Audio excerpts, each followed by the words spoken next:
we're going to cook our waffles. We're going to be using two different waffle makers. This is a conventional waffle maker. It's the normal one you see with the small grid pattern. And we're also going to be using a Belgian waffle maker. Notice that the Belgian waffle maker has a bigger grid system. This makes deeper, bigger holes for a little bit crispy or thicker waffle. Okay, first I'm going to show you a trick because it's very difficult to make the waffles without some of the batter spilling out.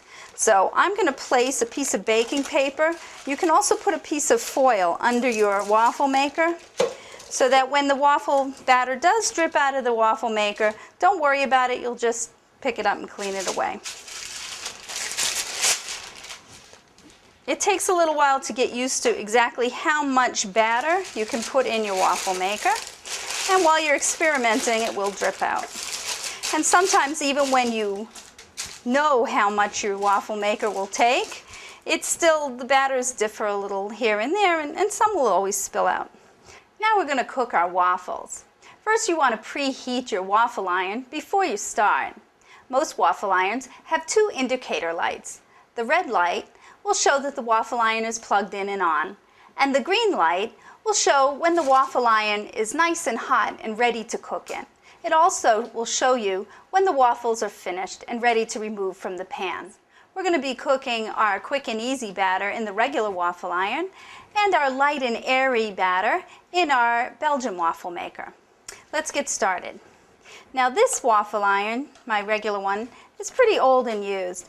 And I'm going to just spray it with a little bit of pan spray, just a tiny bit, because it may stick. Even though it has a non-stick surface, a little bit of spray if you find your waffles are sticking.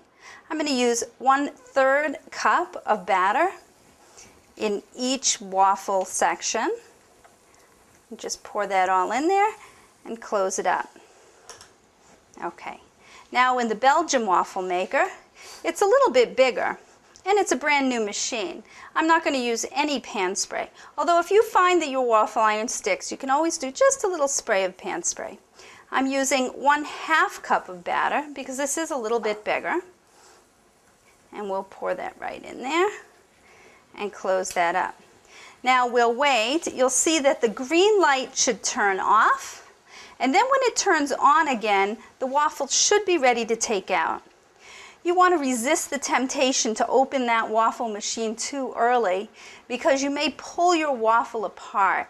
You want it to be completely cooked before you open it. It should open easily and you may remove the waffles.